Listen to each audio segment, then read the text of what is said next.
Hi guys. तर अरे माझ्या इथंच बसले, मी पुढे चालले.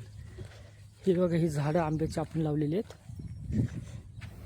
हे झाड लावले, हे जांभळाचं कटिंग केलेलं आहे, म्हणजे रोप तयार केलेलं. घरी जांभळ होता मोठा त्याचं. इथं नारळ लावले, नारळ माहीत नाही असा सुकून का चालला आहे. इथं 2 नारळ लावले, दुसरा नारळ आहे. याच्यामध्ये चिंच आहे, जर जवळून बघितलं तुम्हाला दिसेल. याच्यात चिंच लावली, इथे नारळ आहे. हा चांगला नारळ आहे, पण ना हे नारळ सुकायला लागले. ह्याच्यावर काय उपाय असेल ना तर मला कमेंटमध्ये सांगा. इथं जास्वंद लावली आणि तिथं चिंच लावली. आणि ही एवढी जागा आहे ना, आता ही जागा साफ करून घ्यायची यावर्षी. आणि पूर्ण इकडे पण आंब्याची झाडं लावायची, आंब्याची, दुसऱ्या फळाची, चिकू, संत्रा. किंवा हे झाड फुटायला लागलं. आणि ही पण आमची जागा आहे, तर आम्ही असं कडब्यास जागा अशी ठेवलेली आहे. कडबा जमा केलं इकडं.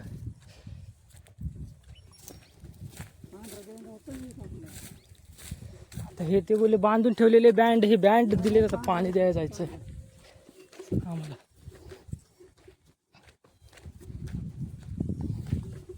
हे साचलेलं पाणी आहे ना, ह्याच्यातून जुगाड केलं, कारण की ती खूप लांब आहे आणि तेवढा पाईप नाही.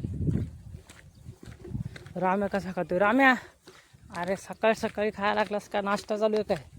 चल.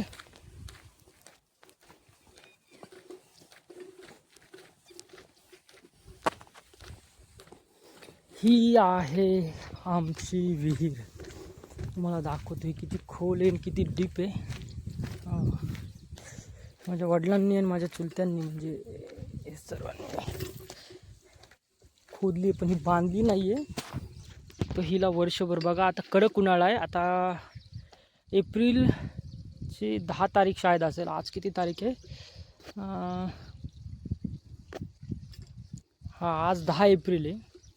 तर बघा, हे रातभर इतकं पाणी जमा झालं आहे. आणि इथे आमच्या 2 मोटरी आहेत आणि एक मोटर आहे पार्टनरशिपमध्ये. थर्ड पार्टी, पार्टनरशिप नाही, थर्ड पार्टी. पाणी आम्ही विकतो त्यांना. तर ही एक मोटर इथं काढून ठेवली, शायद बंद असेल. तर ही आमची विहीर आहे, बांधली नाही, पण हिला वर्षभर पाणी असतं. जेव्हा पाणी असेल ना, ते बेसरम दिसतंय का तुम्हाला? बेसरम, त्या बेसरमच्या नटोबाने कट टू कट इतकं पाणी असतंय. इतकं जास्तीत जास्त हे पाणी असते. ते अजून खूप खोल आहे. अजून जर थोडं अजून पाणी आटलं ना, तुम्हाला पूर्ण दाखवलं असतं किती खोल आहे. हा त्याच्या कडा इकडं टाकलेला आहे, पूर्णपणे कडा इथं टाकले. आता पुढं आपण जाऊया. ही जी विहीर आहे, ही गावाची विहीर आहे. गावाला पाण्यासाठी दिलेली जागा होती. तर गाववाल्यांनी, म्हणजे सरपंच, मतलब ग्रामपंचायतनी इथे हे सेटअप, आता हे सेटअप तर आत्ता केलं, ह्याच वर्षी केलेलं आहे. आणि ही पण विहीर खूप, म्हणजे खूप खोल आहे. जर तुम्हाला दिसत असेल तर खूप. आणि हे जो कडा दिसतोय ना, हा फर्स्टवाला, हे लोखंड, इतकं पाणी ह्या विहिरीला असतं. पण सध्या आता उन्हाळ्यामुळे इतकं खाली गेलं. आणि झरे बघा किती मोठे मोठे. हे पुरं गावाला पाणी जाते, पुरं गावाला. आणि मग आता ह्याच वर्षी हा सेटअप लावला. पहिला लाईटीचं असायचं, लाईटीचं काढून पूर्ण हा सेटअप लावला. पूर्ण हा सेटअप आहे सोलर पॅनलचा. ग्रामपंचायतनीच केलेला आहे पूर्ण. आणि इथूनच ही लाईट गेली आहे, या पोलवरून सर्वांना लाईट. आता आम्हाला पण पहिला फार प्रॉब्लेम व्हायचे. संध्याकाळची लाईट असायची, सकाळची लाईट असायची. तर लाईटीच्या हिशोबाने पाणी, लाईट टिकत नव्हती. लाईट यायची जायची, खूप खूप प्रॉब्लेम होते. बट आम्ही पण मग सोलरसाठी अप्लाय केले.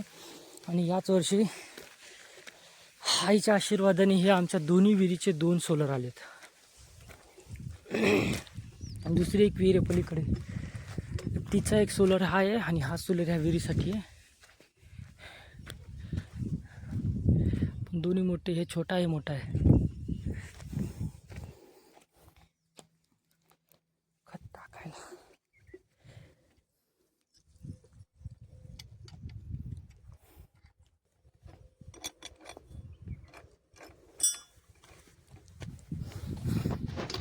बन जॉईन करायचं ह्याच्यात. हे वाला ना नाही मग हे कसा होईल याच्यात डायरेक्ट तो म्हणजे समजलं नाही मला तर.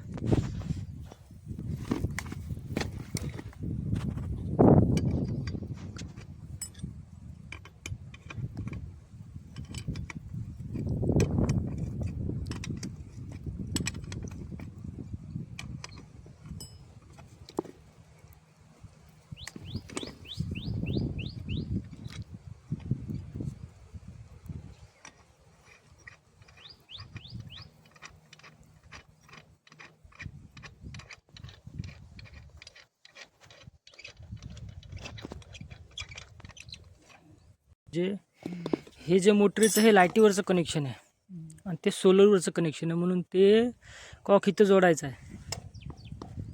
आणि संध्याकाळची लाईट असेल ना,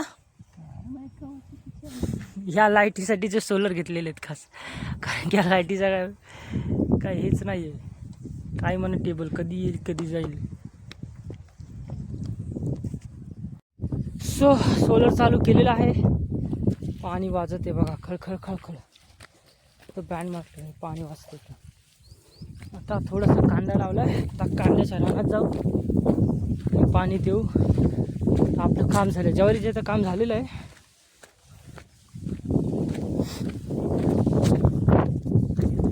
ज्वारी मळणारा माणूस अजून आलेला नाही, मशीन आली नाही. जेव्हा मशीन येईल तेव्हा ज्वारी मतलब मळून घ्यायची.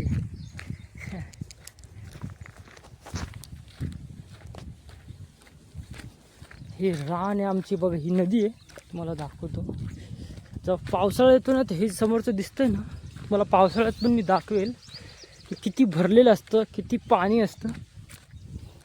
हे पूर्ण डबकं भरतं. हे आता पूर्ण उसाड खाली आणि इथून खळखळ खळखळ भरून पाणी पाटाने हा वडा आहे, असा तिकडच्या वड्याला वाहतो.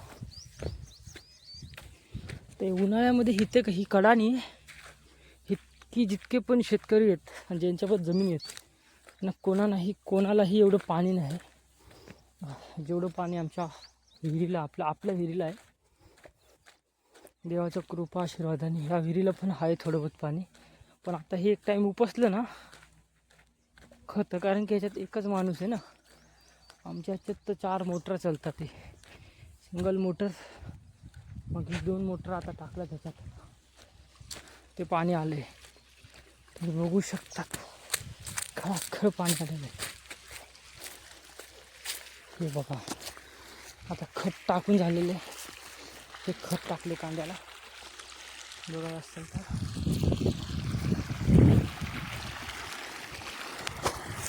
ओके,